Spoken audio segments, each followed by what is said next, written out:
Record video.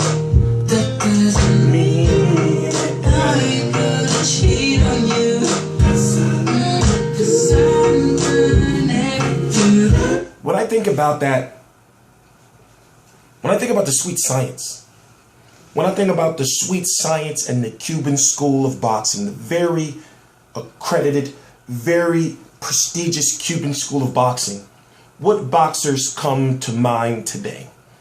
Now, don't think about Yurkis Gamboa. I've said that he was pushed through the system, but when you look at Guillermo Rigondeaux and Estrella Lara, Cuban school.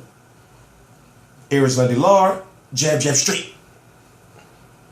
Rigondeaux, as of late, has been mixing it up. For example, his last fight on New Year's Eve 2014 against Hasashi Yamagata in Japan with the Street Fighter 3 presentation, the dude was 5'11". Now, automatically, I'm thinking to myself, okay, Rigondeaux's about 5'4". That fight's going to be interesting because it's going to be some height differences. And Hasashi Yamagata is not a bad fighter.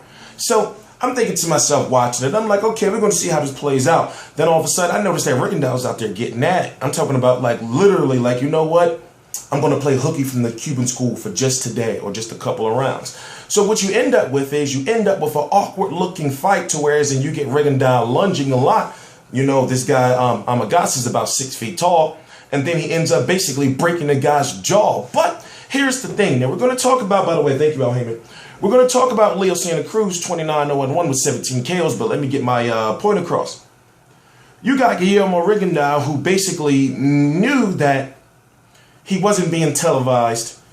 He wants to follow, he wants to have the American dream that Estrella Lara had and almost could have had ultimate victory if he would have won on that pay-per-view. Remember, you got a Cuban school boxer, a Cuban boxer who made it all the way up to pay-per-view. You know, so thank you, Al Haymon. That was a dream within itself for him.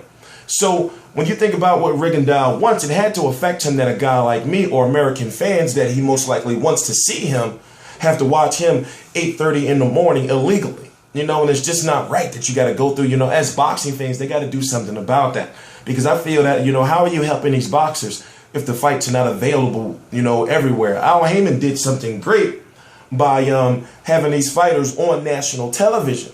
You know, national television helps, but yes, I'm talking about international fights in a whole, you know, should be on national television. For example, I don't know how I'm going to watch the Sky Sports Kell Brook versus Jojo Dan fight. You know why? You know what most likely will happen? Maybe AWE Network could pick it up. It's a network that's carried by the Dish Network, Verizon, but guess what? I got Comcast. So, you know, something's got to happen with that. And people say, well, you can just get Sky Sports. No, currency, asshole.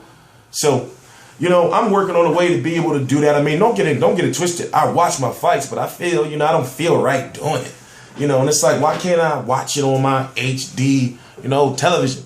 You know, I mean, even though I can do it, you know, I'm not even going to continue talking about it. But the point is, with Rigondeaux's 2013, right? He fought Nonito Donaire in a very high-profile fight. Now, before I move on any further, remember, he's fought twice in 2014, twice in 2013. That should be expected of a champion boxer. If they fight 3 or more times, then that's extra for us, like a guy like a Nate Gennady versus Golovkin. But normally, champion boxers fight about twice a year. So he's been fighting twice a year. So when you look at his last 4 opponents from Nonito Donaire, remember, which wasn't that long ago, you got Donaire, you got Obeko, you got Sa Luk Nung Yang Toy of the Koki Gym, Thailand, and then you got Hasashi Yamagata, Japan. Now, when you look at those 3 fights outside of Donaire, you're thinking to myself, okay, well, what happened to Leo Santa Cruz, Carl Frampton, the Gary Russells, and all those guys? Now, Leo Santa Cruz is Rigondeaux's promoter has made it clear that he's 34 years old. He's fought at 122 pounds. He's staying at 122 pounds, but they'll entertain maybe going up, you know, for, you know, a big fight or something like that. Because, of course, we all want to see maybe him versus Nicholas Walters or Vasil Lomachenko. We all want to talk about that, but that's not in the plans for right now. So if you don't know, they're talking about May the 2nd, Cinco de Mayo 2015, that you're going to have Guillermo Rigondeaux, the WBA, WBL, WBA Super World, Scott Quigg as the regular WBA world title. Long story, I'm not going to explain the belts. You should already know that already if you're a boxing fan.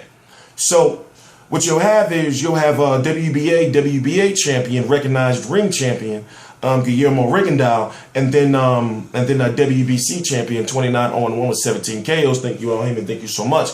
Leo Santa Cruz, who has named his son after Al Haymon. Thank you, Al Haymon. Thank you so much. I understand what fans think, and I understand what we all feel.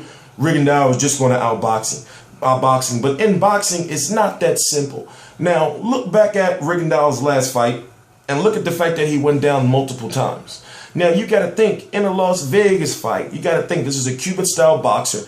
If Rigondeaux decides to say, okay, enough of the games, I'm going to go back to Cuban school to make sure I beat this guy, then that can work against him against a guy like Leo Santa Cruz. So in a way, in just a way, look at it as being a smaller version of Saul Canelo Alvarez versus Lara, even though pound for pound wise, Rigondeaux is the better fighter over Lara. If you don't know what I mean, are you talking about they're in two different weight divisions, then you don't know, you don't boxing. But what I'm saying is, as far as scale wise, you can expect Rigondeaux to do a lot more than Lara, which he has been presented to us in 2014.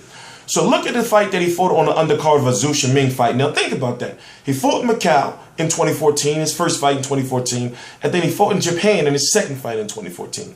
Now, if you think about, there was a purse bid for a fight between him and Chris Avalos. Chris Avalos is going to be taking on Carl Frampton, the IBF 122-pound champion. And Chris Avalos basically said, well, I'm not fighting no Rigondeaux. He was going to fight him. The money wasn't right. I believe the purse bid was something like, it was like $500,000 less. It was some old crazy low amount of money.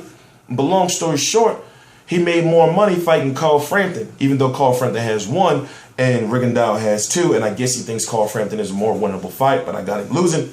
But let me stay on track. So he fights Saad Luknang Yangtoy of the Koki gym, knocks him out basically in a cheap shot. I did that video. I don't know if it was on his channel or that other one. But what happened was, there was a lot of buzz around him winning that fight because it's a wrestling term called turning heel. Basically, he, did something to the point where he knocked the guy out and it was exciting and he wasted no time going rounds with this dude, So, and then the dude had been knocked out by Daniel Ponce de Leon like years earlier where he was just stretched out face first, just imagine he was like a starfish, like just face first in the middle of the ring. So it's like Rigondeaux shouldn't have been playing around with a dude like that.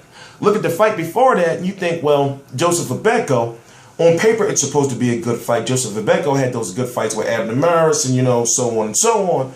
But if you think about the fact that Abeko didn't want to fight, and more importantly, Rigondeaux was too sharp for him, he didn't want to get beat up. It's like, who do you blame? You know that Abeko was supposed to bring the exciting fight, but then Bob Bam was pissed because Rigondeaux didn't go outside of his Cuban school core dynamics. So, looking at that fight, you had James Kirkland versus Glenn Tapia. I don't know if I talked about this in the video already, but I'm going to say it again. You had James Kirkland and Glenn Tapia on the undercard. And you had James Kirkland versus Glenn Tapia, an exciting fight, doing numbers, the peak for the HBO telecast. But then when you have Guillermo Rigondeaux and Joseph Abeko in the ring, you're seeing fans get up and leave in all these empty seats on an HBO Saturday night telecast, So HBO was pissed off. But now he's in a situation where 2 fights in 2014, talking too much, but was all dry. He's in a situation where 2 fights in 2014, they were exciting. So going in there against Leo Santa Cruz, I'm thinking to myself, what if Leo Santa Cruz is able to drop Rigondeaux 3 times? Now, when Rigondeaux's dropped, he's never severely hurt. He just gets caught on some stuff where basically he gets a little too, as Manny Pacquiao says, aggressive, and he goes, he gets a little too overzealous. He usually gets right back up. But you got to think of the effect that has on a scorecard. With that Hasashi Amagasa fight, basically one judge had it 105, 101. So for it to even be that close, you're thinking, my God, only 4 points? What another knockdown had done? And then what if, there was some corrupt judging or something like that. So it's a fight that Leo Santa Cruz can win, and it's a shame, but I'm saying, listen, don't expect for, I got a burp, my bad, it's going to be rude. Let's listen to Cuban.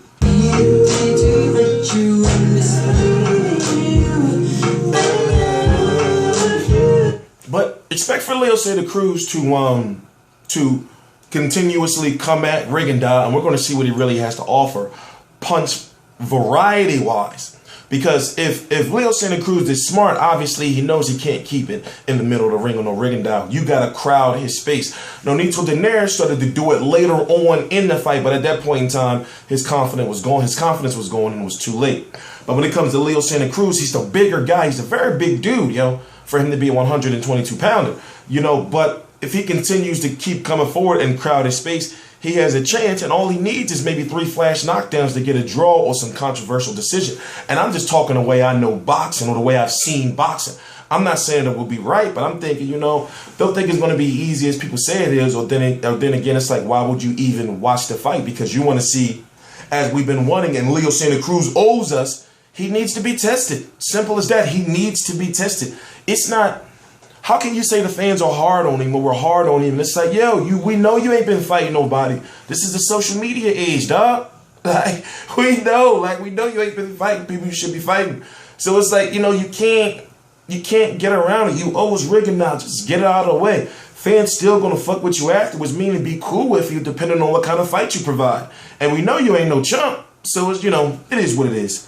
But like I said, the fight, he can win the fight. I understand you're probably wondering, this guy's crazy. Rigondeaux is going to Cuban schooling. No, I'm saying look at boxing and look at the state of boxing. I'm not condoning it, but I'm just telling y'all some real shit, basically. And I'm thinking all it takes is 3 knockdowns, And depending on what them judges are seeing, if they're seeing that constant, consistent aggression from Leo Santa Cruz, despite if he's getting his face smashed in by Rigondeaux, and I don't see him getting knocked out, then I'm thinking, well, it depends on how you view Lara versus Canelo Alvarez. Dead serious.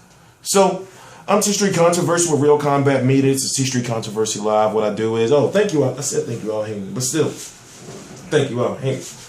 But I do my videos live, uncut, boxing, reviews, results, weigh-ins, post-fights. I will be covering Vladimir Klitschko versus Brian Jennings. Full coverage. I'll be at the press conference. I'll be at the post-fight press conference. I'll be at the weigh-in. I'll be in the media call, the numerous press conferences and the workouts and everything. I'll be at everything. I don't know what fight I'm doing before that. I may do one before that, but we'll see. I'll keep you posted. T-Street Controversy, realcombatmedia.com. T-Street Controversy on Twitter. T-Street Controversy on Instagram. T-Street Controversy on Facebook. Please subscribe.